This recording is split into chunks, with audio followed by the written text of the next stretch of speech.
दोस्तों नमस्कार। आज हम एक ऐसे टॉपिक पर बात करने जा रहे हैं जो भारत की आंतरिक सुरक्षा से जुड़ा है और जो पिछले कुछ दिनों से सोशल मीडिया पर वायरल हो रहा है। जी हां, मैं बात कर रहा हूं इंडिया की सबसे बड़ी नक्सली organisation communist party of India माओवादी या सीपीआईएम की एक कथित चिट्ठी की। इस चिट्ठी में नक्सलियों ने हथियार डालने और सरकार से बातचीत करने की तैयारी जताई है। लेकिन सवाल यह है कि क्या ये चिट्ठी असली है? क्या ये अमित शाह के उस ऐलान का नतीजा है जिसमें उन्होंने 2026 तक नक्सलवाद को जड़ से उखाड़ फेंकने की बात कही थी, या फिर ये कोई चाल है? और अगर सरेंडर हुआ तो नक्सलियों का क्या होगा? आज की इस डिटेल्ड डिस्कशन में हम सब कुछ स्टेप बाय स्टेप समझेंगे। सबसे पहले आइए समझते हैं कि नक्सलवाद आखिर है क्या, क्यों और कैसे ये शुरू हुआ। देखिए, नक्सलवाद भारत में एक सशस्त्र विद्रोह आंदोलन है जो मुख्य रूप से सीपीआई माओइस्ट जैसे संगठन चलाते हैं। ये गरीबी, असमानता, आदिवासी शोषण और सामाजिक अन्याय के खिलाफ लड़ाई का दावा करते हैं, लेकिन उनकी लड़ाई में हिंसा, उग्रवाद और हमले शामिल हैं। इन हमलों में हजारों निर्दोष लोगों की जानें गई हैं, सुरक्षा बलों के जवान शहीद हुए हैं और विकास की राह में बाधा बनी है। नक्सलवाद का मकसद है भारत सरकार को उखाड़ फेंकना और एक कम्युनिस्ट व्यवस्था स्थापित करना जो चीन के माओ से तुंग की विचारधारा पर आधारित है। इसकी जड़ें 1960 के दशक में हैं, जब आदिवासी इलाकों में गरीबी, बेरोजगारी और जमींदारों का शोषण चरम पर था। पश्चिम बंगाल के चारू मजूमदार और कानू सान्याल जैसे नेता कार्ल मार्क्स और माओ से तुंग को अपना आदर्श मानते थे। उन्होंने communist party of India CPI join की और माओ के पैटर्न पर किसानों के सशस्त्र दस्ते बनाए, जमींदारों की जमीनों पर कब्जा करना शुरू किया। 1967 में पश्चिम बंगाल के नक्सलबाड़ी गांव में एक जमींदार की हत्या के बाद यह हिंसक विचारधारा नक्सलवाद कहलाई। उस वक्त की सियासी हालात भी इसका कारण बनी।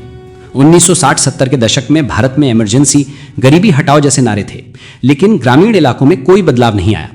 आदिवासी समुदायों को जंगलों से बेदखल किया जा रहा था, माइनिंग और इंडस्ट्री के नाम पर। नक्सलियों ने इसे अवसर बनाया और आदिवासियों को भड़काया कि सरकार उनका शोषण कर रही है। धीरे धीरे यह आंदोलन फैला छत्तीसगढ़, झारखंड, ओडिशा, बिहार, आंध्र प्रदेश तक। 2004 में सीपीआईएमएल पीपल्स वॉर और Maoist communist centre of India का मर्जर हुआ और सीपीआईएम बनी, जो आज सबसे बड़ा नक्सली संगठन है। इनकी आर्म्ड विंग है people's liberation guerrilla army PLGA, जो जंगलों में छिपकर हमले करती है। पिछले दशकों में इनके हमलों में 10,000 से ज्यादा लोग मारे गए हैं, जिसमें सिविलियंस, पुलिस और पॉलिटिशियन शामिल हैं। जैसे 2010 का दंतेवाड़ा हमला, जहां 76 सीआरपीएफ जवान शहीद हुए थे। अब आते हैं इस वायरल चिट्ठी पर। यह चिट्ठी कथित तौर पर सीपीआईएम के प्रवक्ता अभय के नाम से है और तारीख है 15 अगस्त 2025। लेकिन ये वायरल अब हो रही है सितंबर 2025 में। चिट्ठी में मुख्य रूप से 4 बड़ी बातें हैं। पहली, हमने हथियारबंद संघर्ष को अस्थायी रूप से रोकने का फैसला किया है। भविष्य में हम आम लोगों की समस्याओं पर राजनीतिक पार्टियों और संस्थाओं के साथ मिलकर काम करेंगे। हम केंद्र के गृह मंत्री अमित शाह और सरकार से बातचीत के लिए तैयार हैं। दूसरी, हमें पार्टी के सभी सदस्यों को अवगत कराना होगा। सहमत साथियों का एक डेलीगेशन शांति वार्ता में शामिल होगा। अभी कुछ लीडर हमारे संपर्क में हैं और सहमत हैं। तीसरी, केंद्र सरकार से अनुरोध है कि देश भर के राज्यों और जेलों में बंद साथियों से मशवरा करने के लिए 1 महीने का वक्त दें। हम वीडियो कॉल पर भी बात करने को तैयार हैं। चौथी, फौरन 1 महीने के लिए सीज फायर घोषित करें। जंगलों में बह रहे खून को रोकना सरकार के रुख पर निर्भर है। ये चिट्ठी पढ़कर लगता है कि नक्सली अब थक चुके हैं, हिंसा छोड़ना चाहते हैं। लेकिन सवाल है, क्या यह अमित शाह के उस बयान का असर है? याद कीजिए, 24 अगस्त 2024 को रायपुर में अमित शाह ने ऐलान किया था कि वामपंथी उग्रवाद को निर्ममता से खत्म करने का वक्त आ गया है। 31 मार्च 2026 तक नक्सलवाद को देश से पूरी तरह मिटा दिया जाएगा। इस ऐलान के बाद सुरक्षा बलों ने ऑपरेशन कागार जैसे अभियान तेज कर दिए। 2024-25 में सैकड़ों नक्सली मारे गए।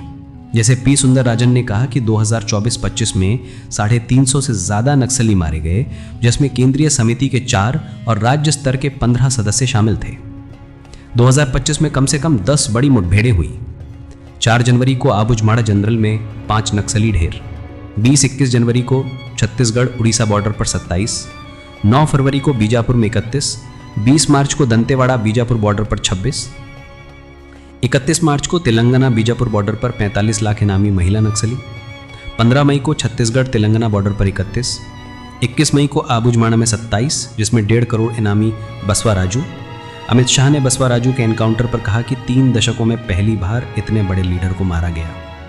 5 जून को बीजापुर में 1 करोड़ इनामी सुधाकर, 11 सितंबर को 1.5 करोड़ इनामी मोटिम बालकृष्ण समेत 10, 15 सितंबर को हजारीबाग में 1 करोड़ इनामी सहदेव सोरेन समेत 3 टॉप लीडर। इसके बाद अभय ने एक पर्चा जारी किया कि पिछले 15 महीनों में 400 साथी मारे गए, अगर ऑपरेशन रुके तो शांति वार्ता के लिए तैयार। छत्तीसगढ़ के गृह मंत्री विजय शर्मा ने कहा कि सार्थक वार्ता के लिए तैयार, लेकिन कोई शर्त नहीं। लगता है कि सरकार के एक्शन से नक्सलियों में खौफ है, लेकिन कितने नक्सली बचे हैं? मीडिया रिपोर्ट्स के मुताबिक सीपीआईएम और पीएलजीए बिखर चुकी है। बस्तर आईजीपी सुंदरराज ने मार्च 2025 में कहा कि सेंट्रल कमेटी में 12-14 एक्टिव कमांडर, कुल 1200 माओवादी बचे, सिर्फ 400 हथियारबंद कैडर। पहले 12,000 थे, बाकी 700-800 सपोर्टर जैसे चेतना नाट्य मंच के सदस्य। छत्तीसगढ़ में 200, झारखंड, महाराष्ट्र, तेलंगाना, तमिलनाडु, कर्नाटक में 100 से 150। सुंदरराजन ने कहा कि ये आंकड़े अमित शाह के संकल्प को पूरा करने का भरोसा देते हैं। एक्सपर्ट्स कहते हैं कि ये नक्सलवाद का मुश्किल दौर है।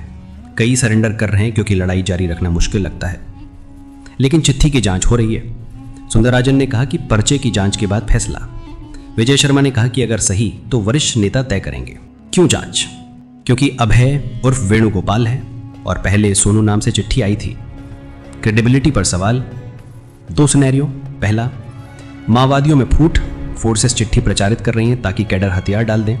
दूसरा, अगर असली तो सीपीआईएम हार मान चुका है। चिट्ठी की भाषा से लगता है कि वो सीजफायर मांगकर खुद को बचाना चाहते हैं। पहले वो समय सीमा नहीं देते थे, आड़ में मजबूत होते थे। अब 1 महीना मांगा, मतलब सीरियस। अब अगर सरेंडर हुआ तो क्या? सरकार के ऑप्शंस। पहला, बातचीत न करके ऑपरेशन जारी रखे। 18 महीनों से तेजी है, सरेंडर होने पर जरूरत नहीं, लेकिन पॉलिटिकल माइलेज ले सकती है। आखिर चीन पाकिस्तान से बात करते हैं, ये तो देश के आदिवासी हैं, गलत तरीके से लड़ रहे हैं। दूसरा, अपनी शर्तों पर बात। हिंसा में शामिल को जेल, कम गंभीर को छोड़ना।